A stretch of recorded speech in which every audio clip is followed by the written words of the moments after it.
దుర్గం road దగ్గర మయూరి మైసూర్ నరగమ్మ గుడి దగ్గర ఉన్నాము. భారతీయ జనతా పార్టీ అనేక సార్లు ఈ గుడి గురించి ఆర్డీఓ కానీ కలెక్టర్ కానీ అనేక సార్లు వైఎస్ఆర్ ప్రభుత్వంలో దీని గురించి వినతి చేసుకున్నాం. ఆర్డీఓ కానీ కలెక్టర్ కానీ అనేక సార్లు మాట్లాడినాం.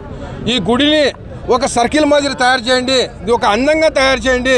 ఎందుకంటే గత 3 దశాబ్దాలుగా భక్తులు ఈరోజు దీని గురించి అనేక సార్లు మాట్లాడుతున్నారు. భక్తులు కూడా పోయినసారి కూడా వైఎస్ఆర్ గవర్నమెంట్లో కూడా ఇదే పోలీసు వాళ్ళకి వచ్చి దీని మీద దాడి చేసి అప్పుడు పబ్లిక్ అంతా ముస్లిమ్స్ కానీ హిందూస్ కానీ అంతా కలిసి దీనికి కాపాడుకున్నాం. ఈరోజు కూటమి ప్రభుత్వం ఉంది, భారతీయ జనతా పార్టీ ప్రభుత్వం ఉంది, తెలుగుదేశం ప్రభుత్వం ఉంది, జనసేన ప్రభుత్వం ఉంది. మా ప్రభుత్వంలో ఈ గుడి కూలిస్తే హిందూ మనోభావాలను దెబ్బతీసినట్లయితుంది.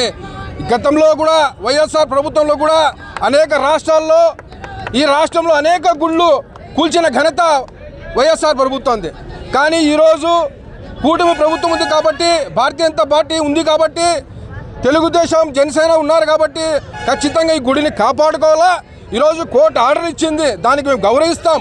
కానీ ప్రజలకు అనుకూలంగా ఈరోజు ఈ ప్రభుత్వం కూడా నడచాలని చెప్పి కోరుకుంటూ ఇక్కడ ఉన్న లోకల్ ఎమ్మెల్యే వెంటనే దీని మీద స్పందన చేయాలా. లేకపోతే ప్రజలు హిందూ ప్రజలు మొత్తం ఈరోజు అనంతపూర్లో ఎంత ముందే ఉన్నారో అంత బయటకు వచ్చి ఈ గుడిని కాపాడుకోవాలా. ముస్లిమ్స్ కూడా రావాలా బయటికి. ఈరోజు గుడిని ఖచ్చితంగా కాపాడుకోవాలని చెప్పి భారతీయ జనతా పార్టీ నుంచి ప్రజలు విజ్ఞప్తి చేస్తున్నారు. హిందూ సోదరులారా, మీరు ఈ గుడిని కాపాడుకోవాలా. ఎందుకంటే ఒక ముస్లిం నాయకునిగా, ఒక భారతీయ జనతా పార్టీ నాయకునిగా ఈరోజు మీకు కోరుతున్నాను, ఈ గుడిని ఖచ్చితంగా కాపాడుకోవాలా. వేల మంది ఈరోజు పోలీసులు రాని ఖచ్చితంగా దాని మీద దాడి చేద్దాం, మాట్లాడదాం, ఈ గుడిని కాపాడుకుందాం. ఈ భక్తి 30 సంవత్సరాల నుంచి భక్తులు ఉన్నారు దీని మీద. ఆ భక్తులు మనోభావాలు దెబ్బతీయకుండా దగ్గుపాటి ప్రసాద్ ఎమ్మెల్యే గారు కూడా దీనిలో జోక్యం చేసుకొని దీనికి కాపాడాలని చెప్పి విజ్ఞప్తి చేస్తున్నాం.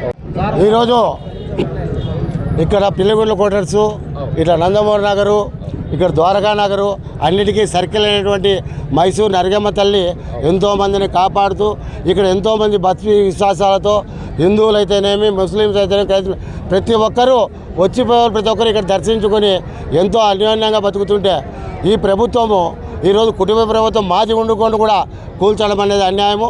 ఒకవేళ కోర్టు ఆర్డర్ ఇచ్చింటే కోర్టుకు గౌరవిస్తాం. కానీ ఈ సర్కిల్ని హైదరాబాద్లో మంచి సిటీ ఏరియాలో పెద్దమ్మ గుడి తల్లిని పెట్టినప్పుడు అన్ని ప్రతి సర్కిల్లోనూ గుళ్ళు ఉన్నాయి. ఈడ కూడా సర్కిల్ మాదిరి చేసి అందంగా తయారు చేసి యువతల రోడ్డు ఉంది, మధ్యలో నరగమ్మ తల్లిని అట్లే పెట్టాలని ఈ ప్రభుత్వానికి పరిటాల సుందరమ్మ ఎమ్మెల్యే గారికి విజ్ఞప్తి చేస్తున్నాం. ముఖ్యంగా దీని మీద చర్య తీసుకొని దీని మీద పెద్ద ఎత్తున ఆందోళన జరగకముందునే హిందూ మనోభావాలను దెబ్బతీయకుండా సునీతమ్మ గారు కల్పించుకొని పోలీసు వారితో మాట్లాడి ఈ రాత్రే ఈ సత్యం పండుగ అట్లా చేయాలని ఆ నరగమ్మ సాక్షిగా ఇక్కడ ఉన్న సాక్షిగా అందరూ కోరుకుంటున్నారు.